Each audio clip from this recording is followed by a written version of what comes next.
And I said, listen, you got to quit asking the question. I will be successful. I have a plan. I will work that plan no matter what. We're not going backwards. We will be successful. Welcome to the Hire Yourself podcast. Are you stuck in the corporate rat race, worrying about layoffs, and longing to take control of your destiny? This is the place for frustrated executives like you who want to escape the grind, live life on your own terms, and build wealth. Whether you're ready to make a full transition into franchise ownership or want to start building a side business along your corporate job, Pete guides you every step of the way. He'll talk about how to create career and income security, diversify your assets and income, and live life on your own terms. Your path to controlling your own destiny starts now. Welcome to the Hire Yourself podcast. My name is Pete Gilfillan. I'm an entrepreneur. I am the best-selling author of the book Hire Yourself, nationally recognized franchise consultant, and a proud corporate escapee. You know, my mission in life is to help executives take control of their destiny, to live life in their own terms, and to build wealth. That's my mission. And I'm set out to help as many as I can. That's why I wrote the book Hire Yourself. That's why I get up every day, is to help people live life on their terms. Now, when we talk about this idea of being an executive, being an employee, you have to be prepared. And the question I want to answer today, because I'm always trying to answer a question, is how do we prepare for an unexpected or a planned career transition? We all have been watching the news, and there's more and more layoffs as we speak. As we think about this idea of transition, sometimes transition comes with a planned event. I decide to leave the corporate world and I want to invest in a business and just go do that, right? So it's kind of on my terms. But unfortunately, we see a lot of unexpected transition happening, where all of a sudden you come into the office and your boss pulls you aside and says, hey, listen, we want to let you know that today's your last day. We're going a different direction, or we've decided to eliminate positions, right? Or we're furloughing you. Bottom line is that's an unexpected. And that drives emotion. Although I left my first corporate gig, Ford Motor Company, I was shocked by kind of being put in a position to have to make the decision to transition. What I mean by that is that I was a senior level executive running a very large organization for Ford.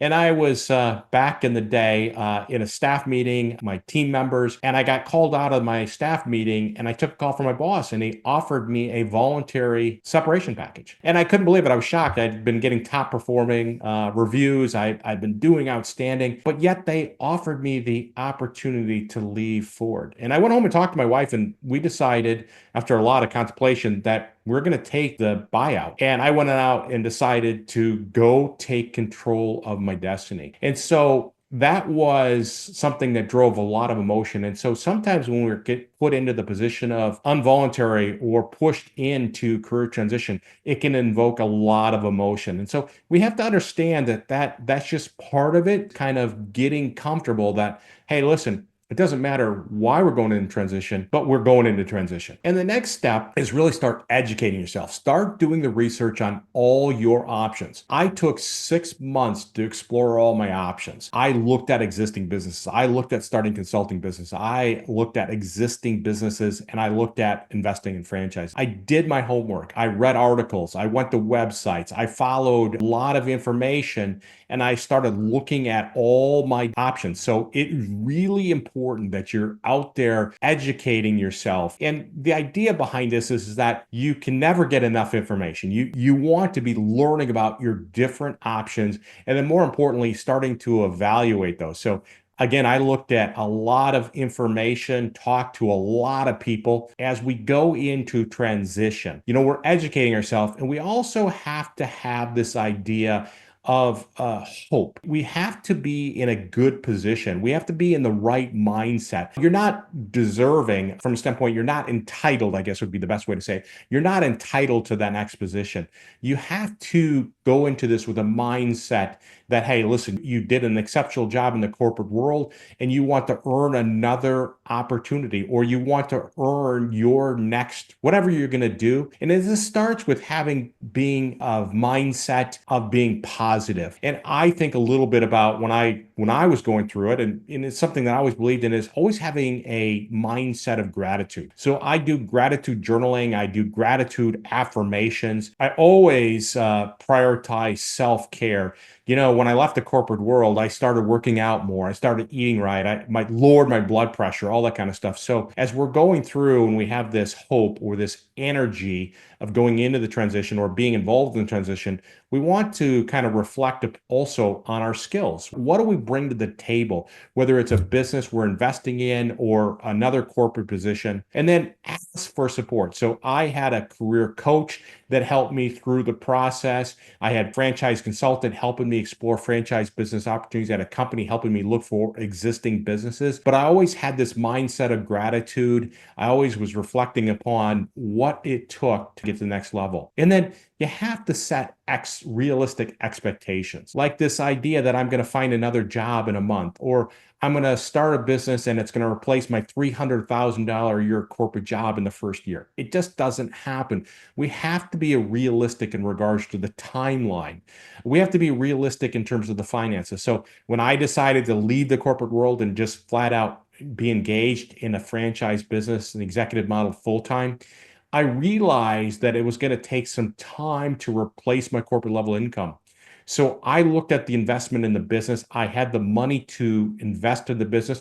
I also set aside money. I called it the two bucket strategy, where I set money aside in a second bucket that covered our living expenses. So I could pay the mortgage, I could feed and clothe my kids. Now, when I looked at the cost, I looked at both buckets, the cost of investing in the business, getting it started, as well as the bucket to offset my expenses while I was building the business. You see, this was an investment in my future, allowing me to take control of destiny, to live life on my own terms, and to certainly put myself on a path to build wealth. I can say now for sure that basically, call it 16 years later, I am in control of my life. I am blessed. I get up every day, and my life is about helping take control of destiny, live life in your own terms, and to build wealth. So I work with executives all the time that they're looking to do those things. And I get to put all my time and energy into helping people.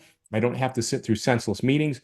I don't have to have artificial objectives. I don't have to jack around the boss. I put all my power and my energy into helping others every day. And I find that to be very rewarding. So if you are getting pushed into transition, you have to make sure that you kind of take the time to process this, right?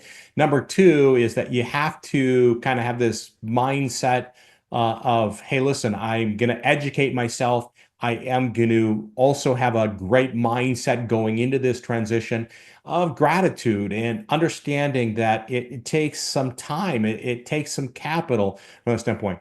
And then you have to plan to succeed. And I learned this from Darren Hardy and Tony Robbins, this idea, and they use the term burn the boats or burn the bridges, that's not going back.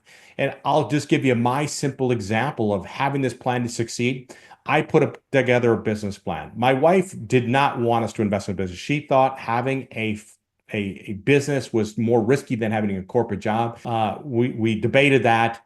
Ultimately, she allowed me to invest in a business. And when we started out the business, every day she'd come in and into my office and say, hey, is the business going to make it? Are we going to make it? And I said, listen, you got to quit asking the question. I will be successful. I have a plan. I will work that plan no matter what. We're not going backwards. We will be successful. And that is about having, kind of a financial plan, a business plan, and then basically going out there and executing that plan with there's no going back. We're taking the hill. We're burning the boats, burning the bridges. It's an old acronym, but it's a really good one when we talk about launching a business.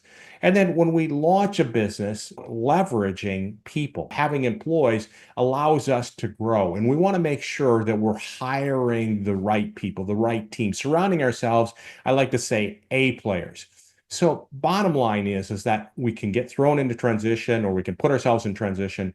We have to make sure we educate ourselves. We look at all the options, have a positive mindset, put a plan in place that is realistic, and then go out there and have a mindset that, hey, we will be successful. No matter what, we're burning the bridges, we're burning the boats, we will go forward, we will be successful with the business. If you're getting put in a career transition or you're thinking about, hey, listen, I can't take it anymore, that's what I do. I work with executives every day, again, that want to take control of their destiny, to live life in their own terms and build wealth. And so if you just want to have a quick conversation, you can tell me a little bit about what you're thinking. what's important to you, what you'd want to accomplish if you were investing in a business. And also, I'll tell you a little bit about my free service that I can help you explore business opportunities. So with that, if you like what you heard today, I encourage you to subscribe, click like. Bottom line is, I love the opportunity to speak with you, to learn a little bit more about you and to help you explore business opportunities. Thanks for joining us on the Hire Yourself podcast. Pete's here to help you break free from the corporate rat race, take control of your destiny, and finally live life on your own terms, whether that's jumping into franchise ownership full-time or starting it as a side hustle. If this episode resonated with you, don't forget to subscribe, share it with a fellow frustrated executive, and leave a review to let us know your thoughts. Until next time, take charge, build your future, and live life on your own terms.